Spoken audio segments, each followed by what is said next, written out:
Unified tax system. GST replaces multiple indirect taxes like VAT, service tax, and excise duties with a single tax.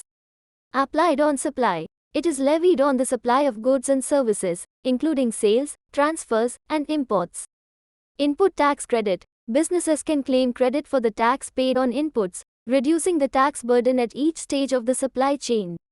Tax slabs. GST is categorized into different tax rates or slabs, such as 5%, 12%, 18%, and 28%, based on the type of goods or services. Dual model. The tax system is administered by both central and state governments, involving central GST, CGST, and state GST, SGST, for intrastate transactions, and integrated GST, IGST, for interstate transactions.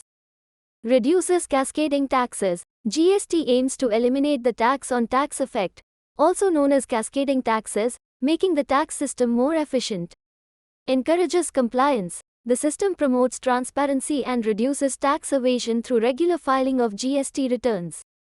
Periodic returns. Businesses are required to file GST returns periodically, which detail their sales, purchases, and taxes paid. Boosts economic growth. By creating a single, efficient tax structure, GST is intended to enhance economic growth and market integration.